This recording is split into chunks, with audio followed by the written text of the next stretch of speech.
Welcome to final year MBBS, the most important year of your MBBS career. It really doesn't matter what you have done in the last 4 years, but this year really matters because आपकी house job, आपकी clinical skills, इन सब की base आपकी final year बनाती है.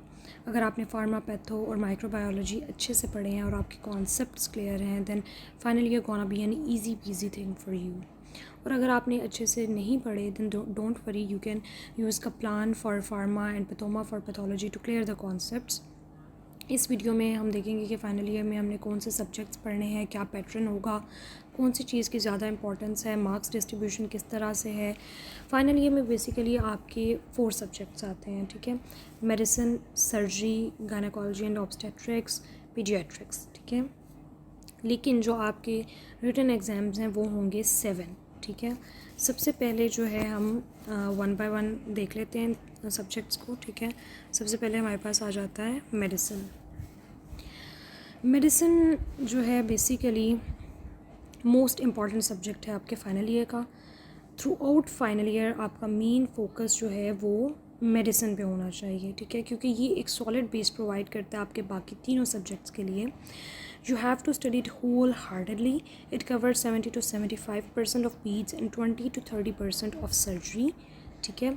Medicine जो है वो टोटल जो मार्क्स होते हैं वो मेडिसिन के वो 500 होते हैं, ठीक है, जिसमें 200 मार्क्स जो हैं वो थ्योरी के होते हैं, जबकि 300 मार्क्स आपके क्लिनिकल एग्ज़ाम के होते हैं. इससे पता चलता है कि क्लिनिकल एग्ज़ाम की कितनी ज़्यादा इंपॉर्टेंस है, ठीक है, कितना हाई यील्डिंग है आपका क्लिनिकल एग्ज़ाम. एक दिन में आप 300 मार्क्स के लिए जो है वो बेसिकली 300 मार्क्स के लिए आप 300 मार्क्स जो हैं वो एक दिन में आप उसका एग्ज़ाम देते हो, ठीक है. और जो क्लिनिकल एग्ज़ाम है उसकी गाइडलाइंस मैं आपको सेपरेटली जो है वो प्रोवाइड कर दूँगी, ठीक है. मेडिसिन को डिवाइड किया जाता है मेडिसिन 1 एंड मेडिसिन 2 में, ठीक है. मेडिसिन 1 जो है वो basically it is a hard nut to crack, ठीक है, जबकि मेडिसिन 2 जो है वो कंपैरेटिवली इजी है और शॉर्ट है. मेडिसिन 1 जो है उसके अंदर आपके पास 45 MCQs आ जाते हैं, 9 SCQ आ जाते हैं. Each SCQ is of 5 marks, ठीक है. मेडिसिन 2 जो है उसके अंदर 40 MCQs हैं, 9 SCQs हैं. हर SCQ जो है वो 5 नंबर का है. नाउ वी विल सी कि हमने पढ़ना कहाँ से है मेडिसिन के लिए. You can use Davidson, Irfan Masood, Step Up, Kaplan according to your study style and preference. You can study medicine as extensive as you can, ठीक है. Davidson is the recommended book. अगर किसी की अच्छी speed है और वो अच्छे तरीके से समराइज़ कर सकता है नॉलेज को, then you can go for it, ठीक है. यूजुअली साइकेट्री आप डेविडसन से करते हो, ठीक है, क्योंकि 25 पेजेस डेविडसन के गारंटी करते हैं आपको 20 मार्क्स. उसके अलावा कुछ इंपॉर्टेंट टॉपिक्स जैसे क्रॉनिक लिवर डिजीज़ है, क्रॉनिक किडनी डिजीज़ है, कंजेस्टिव कार्डिक फेलियर है, CVS है, COPD है, वो आप डेविडसन से करते हो, ठीक है. लेकिन अगर आप डेविडसन नहीं यूज़ करना चाहते as your main book, you can use step up, or Kaplan, or Irfan Masood along with the past papers. It will guarantee you to pass the exam इंशाल्लाह, ठीक है. Step up basically beautifully review करता है आपकी pathology को और clinical findings को, unlike Kaplan जिसका ज़्यादा जो कंसर्न होता है वो ट्रीटमेंट पे होता है, ठीक है. स्टेप अप की वजह से आपको हेल्प मिलती है कि आप करेक्ट डायग्नोसिस बना सकते हैं. ये एक्सप्लेन करता है इन्वेस्टिगेशंस को in the form of flow sheets, so you can learn a step wise approach, ठीक है. जबकि Kaplan जो है वो बेसिकली एक्सप्लेन करता है ट्रीटमेंट को ज़्यादा डिटेल में, और स्टेप अप फोकस करती है की पॉइंट्स के ऊपर in the management. But I think for 2 to 3 marks of treatment question step up will suffice, ठीक है. You can also use mini Davidson along with the step up और Irfan Masood, or you can make a combo of Step Up and Irfan Masood. You can even get a distinction with this combo, ठीक है. अगर आपने सिर्फ पास करना है तो आप मेंशन बुक में से कोई भी एक book along with the past papers कर सकते हैं, ठीक है. टॉपिक को प्रिपेयर बेसिकली आपने इस तरह से करना है कि क्लिनिकल फीचर्स और हिस्ट्री को आप स्टडी करते हैं डायग्नोसिस बनाने के लिए, और उसके बाद आपने क्रैम करना होता है इन्वेस्टिगेशंस और ट्रीटमेंट को, ठीक है. अब जो मेडिसिन जब हम स्टार्ट करेंगे तो I will guide you topic wise. And now let's move towards surgery. Surgery basically second major subject है फाइनल ईयर का. Surgery, unlike medicine, isn't that diverse, but you can't leave it untouched. Learning objective and course has certain limits. Even Viva and practical exam course is highly selective as compared to medicine. But UHS exam format isn't that simple as compared to medicine, जिसमें आप encounter करते हैं straight forward questions. ठीक है, medicine में आप straight forward questions encounter करते हैं, जबकि आपकी सिस्टेमिक सर्जरी में ट्रिकी सिनेरियोज होते हैं. और प्रॉफ में सिर्फ 2 प्रैक्टिव्स आपको मिलती हैं सिस्टेमिक सर्जरी को प्रिपेयर करने के लिए, जबकि इसका सिलेबस जो है वो स्पेशल पैथो जितना होता है. ठीक है, और जनरल सर्जरी की अगर बात कर लें तो उसमें MCQs बेसिकली उस तरह के आते हैं जिस तरह की कम्युनिटी मेडिसिन और फोरेंसिक में आपने फेस किए थे.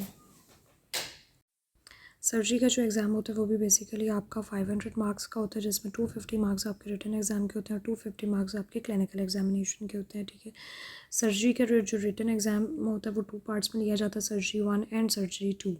ठीक है, सर्जरी 1 जो है वो बेसिकली आपकी जनरल सर्जरी होती है, जिसके अंदर 50 MCQs आते हैं एंड 10 SCQs आते हैं. जबकि जो सर्जरी 2 है विच इज़ सिस्टेमिक सर्जरी, उसके अंदर 13 SCQs आते हैं एंड 60 MCQs आते हैं. It is basically the lengthiest subject of final year in terms of weightage. But you have to work smartly. You have to cover the surgery in 1 to 1.5 months. Your main focus is on the surgeries and their indication. It might bring mental distress, but inshallah you can do it. But the good thing is you have to get only 125 marks combinedly in both the written exams to pass. ठीक है, आपने दोनों subjects में total जो है वो 125 marks लेने हैं, जो कि 50% बनता है आपके 250 मार्क्स का. तो इंशाल्लाह ताला इट इज़ क्लियर्ड. ठीक है, जबकि लॉन्ग केस और शॉर्ट केस जो है आपके ऑस्पी के अंदर, उसको भी आपने कोलैबोरेटिवली पास करना होता है, सो इट गेट्स ईजियर. ठीक है, now let's see the books. You can follow Bailey and Love. ठीक है, you can also use Doger along with the past papers. ठीक है, Bailey is basically the recommended book, but the best way to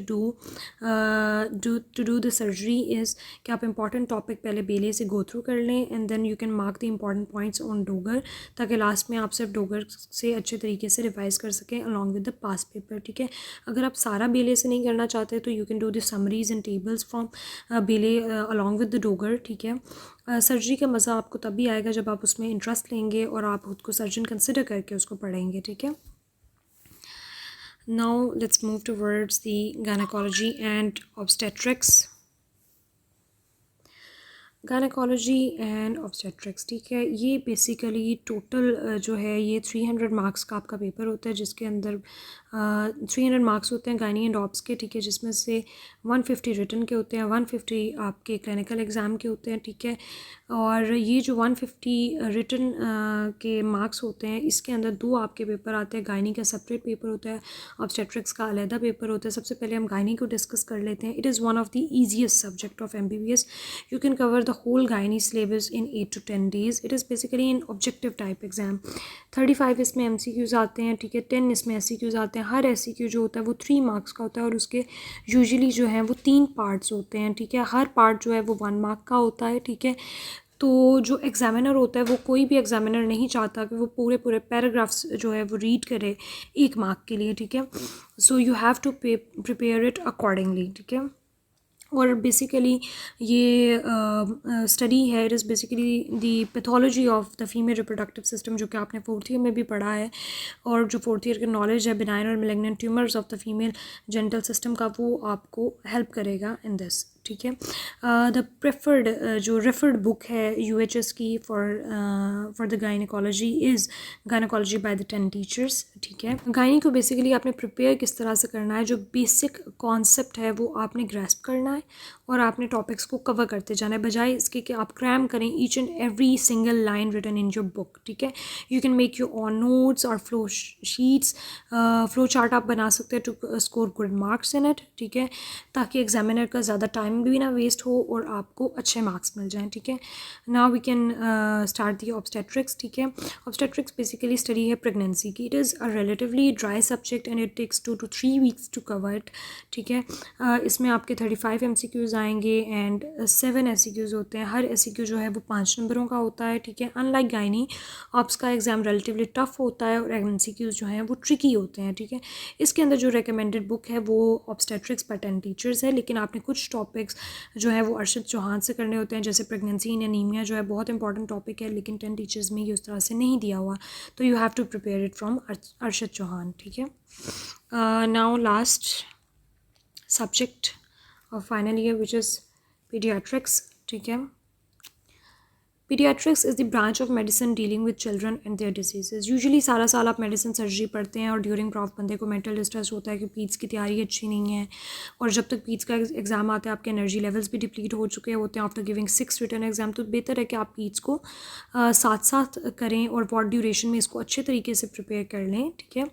actually ज़्यादा बच्चे जो हैं वो medicine को अच्छे से प्रिपेयर करते हैं और मेडिसिन 60 to 70% ऑफ द पीड्स जो है वो कवर कर लेती है, लेकिन कुछ टॉपिक्स, कुछ इंपॉर्टेंट टॉपिक्स जो पीड्स के हैं वो प्रॉपर्ली आपके मेडिसिन में नहीं दिए गए, जैसे कंजेनिटल हार्ट डिजीजेज, क्वाशियोकोर वगैरह, and they should be prepared well, ठीक है। अनफॉर्चुनेटली बहुत से सीनियर्स एडवाइस करते हैं कि सिर्फ आप पास पेपर्स कर लें पीड्स के लिए ना, और 9 out of 10 SCQs आ भी जाते हैं पास पेपर से, लेकिन MCQs सॉल्व नहीं होते उन बच्चों के जिन्होंने सिर्फ पास पेपर किए होते हैं, जिसकी वजह से बहुत ज़्यादा डिफरेंस आता है स्कोर में उन बच्चों के जिन्होंने अच्छे से पढ़ा होता है और जिन्होंने सिर्फ पास पेपर किए होते हैं, ठीक है। Little hard work in पीड्स dramatically improve the outcome. अगर आपने सिर्फ 15 दिन पीड्स को दे दिए हैं तो वो गेम चेंजर होते हैं, and you may end up with distinction in peds इंशाल्लाह। बेसिकली पीड्स जो है वो 200 मार्क्स का आपका पेपर होता है, ठीक है, जिसमें 100 आपके रिटन के होते हैं, 100 आपके क्लिनिकल एग्जाम के होते हैं, ठीक है। रिटन में आपके पास 40 MCQs होते हैं, 10 SCQ होते हैं, हर SCQ 5 नंबर का होता है। प्रिपेयर आपने इसको किस तरह से करना होता है, परवेज़ अकबर जो है वो बेसिकली इसके लिए रिकमेंडेड बुक है, लेकिन ये जो है एक्चुअली ये पोस्ट ग्रेजुएट्स के लिए होती है, ठीक है। जब हम स्टार्ट करते हैं तो हमें लगता है कि it is the best book ever, ठीक है, but we don't have to prepare all the mention topics in that book. अगर आप UHS के कोर्स की गाइडलाइंस देखें तो सिर्फ कुछ स्पेसिफिक टॉपिक्स होते हैं जो आपने उधर से कवर करने होते हैं, और ऑलमोस्ट ओवर 80 टॉपिक्स हैं परवेज़ अकबर में, जिनमें से टोटल कोई 4-5 MCQs आए होंगे पेपर में, ठीक है। इन चैप्टर्स को आपने स्किप करना होता है। इरफान मसूद में वो जो अनइम्पॉर्टेंट टॉपिक्स हैं वो 4 to 6 पेजेस में उन्होंने कवर किए हुए हैं, तो बेहतर है कि आप कोर्स गाइडलाइंस के अकॉर्डिंग परवेज़ अकबर से कवर करें, और फिर जो अनइम्पॉर्टेंट टॉपिक्स हैं उनको आप इरफान मसूद से रीड दे लें, जो कि 4 से 5 पेज बनते हैं। इंपॉर्टेंट थिंग जो है, मोस्ट इंपॉर्टेंट थिंग जो है वो ये है कि आपने मेडिसिन और पीड्स को इकट्ठे स्टडी करना है। एक टॉपिक आपने मेडिसिन से कवर किया, फिर आपने वही टॉपिक पीड्स से निकालना है और उसे वहाँ से आपने कर लेना है, ठीक है। अदरवाइज़ पूरा साल मेडिसिन पढ़ने के बाद जब आप लास्ट में पीड्स को करेंगे तो वो बिल्कुल वैसे ही होगा जैसे आप स्क्रैच से करते हैं, फिर आपको उस तरह से फ़ायदा नहीं होगा, ठीक है। इसलिए बेहतर है कि आप पहले मेडिसिन करें, मेडिसिन से टॉपिक करें और फिर वही टॉपिक आप पीड्स से भी कवर कर लें, ठीक है। और but in final year the method which I found really helpful and the best is that कि आपने एक टॉपिक अगर मेडिसिन से कवर किया, फिर आप वही टॉपिक सर्जरी से कवर करें, और फिर आप वही टॉपिक जो है हार्डली 10 मिनट लेगा आपके, तो आप वही टॉपिक पीड्स से कवर करें। इस तरह से आपका टाइम भी सेव होगा और आपके तीनों सब्जेक्ट्स जो हैं वो एक साथ कवर भी हो जाएंगे, ठीक है। और it is the basically key to success. अब हम देख लेते हैं how to become an efficient learner. सबसे पहले हमारे पास आ जाते हैं पास्ट पेपर्स। जब भी आपने कोई टॉपिक करना है सबसे पहले आपने पास्ट पेपर्स खोलने हैं, इंपॉर्टेंट टॉपिक्स को बुक पे मार्क करना है, उनको अच्छे तरीके से वहाँ से प्रिपेयर करना है, और जो बाकी टॉपिक्स हैं उनको अपने MCQs के लिए गो थ्रू कर लेना है। आपने अनइम्पॉर्टेंट टॉपिक्स पे अपना टाइम वेस्ट नहीं करना, ठीक है। Number 2 is study with reasons, ठीक है। आपने स्टडी करना है रीजंस के साथ, ठीक है। कंसेप्चुअल स्टडी बहुत ज़्यादा ज़रूरी है, ठीक है। आपको क्लियर कट आइडिया होना चाहिए कि एक्चुअल डिजीज़ प्रोसेस क्या है और क्यों हम कुछ इन्वेस्टिगेशंस करा रहे हैं और ये ट्रीटमेंट हम क्यों दे रहे हैं, ठीक है।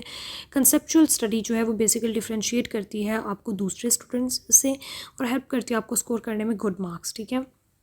Number 3 is significance of clinical exam. OSP or practical portion is equally important too. In final year, students scoring good in this portion will be the one getting position and distinction. Now the shortlisting. You must shortlist the topics. ठीक है, it will be insane to prepare all topics from certain chapters and leaving remaining chapters altogether if you are facing time deficit in profs. Try to cover important topics of all the chapters first and then go for the unimportant topics if you have time. ठीक है, next हमारे पास आ जाता है smart work. Smart work बहुत ज़्यादा ज़रूरी है. आपने सबसे पहले अपने हाई यील्ड चैप्टर्स को करना है. ठीक है, आपने केयरफुली यूटिलाइज़ करना है अपने टाइम को. ठीक है, number 6 is proper schedule. You guys should have clear plan of action कि आपने किस तरह से अपने सिलेबस को कवर करना है, किस तरह अपने स्केड्यूल को फॉलो करना है. Don't make needless amendments. ठीक है, number 7 is self assessment. Try to study with stopwatch in peak study season. It helps you to evaluate your speed, analysing your daily performance and gives you a rough idea about of how much time you will be needing to cover different topics in prof. Number 8 is study with proper gaps. ठीक है, don't overexert yourself in peak study seasons. 2 to 3 hour study session with gaps for prayers, meals or family time and exercise helps you stay on track and prevent burnouts. Number 9 is your mental health. Try to take sleeping shorts of 30 to 40 minutes 1 to 2 times a day in between study sessions. Spend some time with your family, watch something refreshing before sleeping. All these things will help you to keep your mind fresh and will improve your efficiency. ठीक है, number 10th is sleep. Try to sleep around 6 to 7 hours at night and 1 to 2 hours in the form of gaps during the day. I observed many medical students who used to sleep less than 6 hours mostly ended up with depression or panic attacks and burnouts. ठीक है, number 11th is healthy diet. Eat healthy too. Take multiple small meals cause heavy meals can cause laziness and sleepiness. Try to make habit of eating 5 to 6 almonds, or you can drink the almond shake during your MBBS. It will improve your memory. Thank you.